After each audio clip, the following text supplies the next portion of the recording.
Now these functions are not transformations of parent functions, but they are factorised polynomials, and that's kind of better. So polynomials, we have quadratics that we know their shape.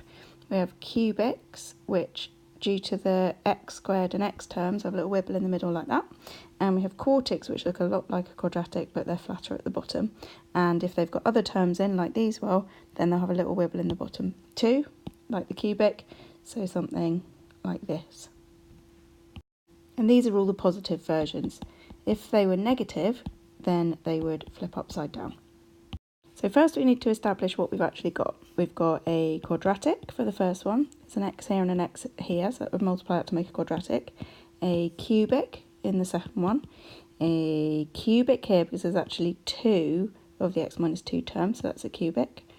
And then we've got 1, 2, 3, 4, so that's a quartic. Now we need to decide if they're positive or negative. We've got a minus x here and a plus x here, so this one's going to be negative. We've got plus x, plus x, plus x, so this one's going to be positive. We've got plus x and plus x, so this one's going to be positive. And we've got plus, plus, minus, plus, so this one's going to be negative. So now we know the shape, all we need is the roots. Roots are of course very easy to find, you just make each bracket 0.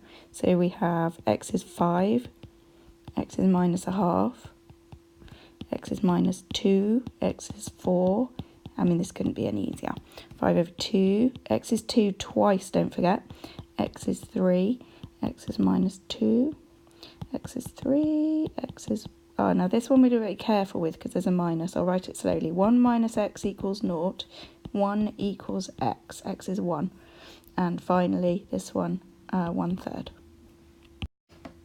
So we draw our axis and we just kind of join the dots really. So we've got an x-axis in each case. We'll put our roots on. So we've got a minus a half and a 2.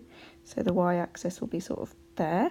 And the next one we've got a 2 and a 4 and a 2 and 5 over 2, 2.5. I'll put it there. So that's the y-axis is going to be there somewhere. And the next one we've got a double root at 2 and a root at 3. Put them like that.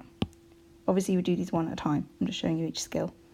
And then this one, what have we got? Minus 2 and everything else is positive. So we've got minus 2 here, and then we've got a 3rd, and we've got 1, and we've got 3. With the y-axis like there somewhere. And now we can just join the dots because we know the shape. Our negative quadratic will look like this. Our positive cubic will look like this. Our positive cubic will have a double root, which is just a touch at 2, and then slice through it, single root at 3.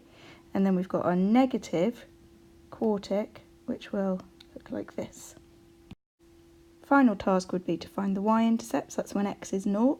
So in the first case, we'd have y equals 5 minus 0 multiplied by 2 times 0 plus 1. So that's 5. And in the second case, we'd have y equals 0 plus 2, 0 minus 4, 0 minus 5. So that's 40. Oh. Now I didn't do that deliberately, but I'm going to leave this in as a good example of being careful.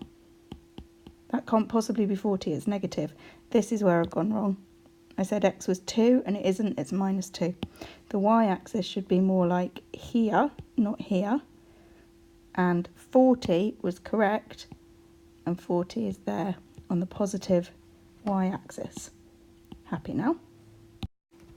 Third one, if we put x is 0, we get minus 2 squared multiplied by minus 3. So that's 4 times minus 3, which is minus 12, which is down here. And finally, our quartic, we would get y equals minus 2 times minus 3, plus 2 times minus 3 times 1 minus 0 is 1 times minus 1, which is 3 minuses is a minus, and that is 6. So minus 6. Oh. Why am I up there? Oh, it's okay. There's only 2 minuses. 2 minuses. The 2 is a plus. Positive 6. Now it makes sense. Good. Now, for those of you who were listening to this and not just copying the answers, you'll see that I did change some numbers. I did that deliberately to see who just screenshotted it and copied. So don't tell them that I did it.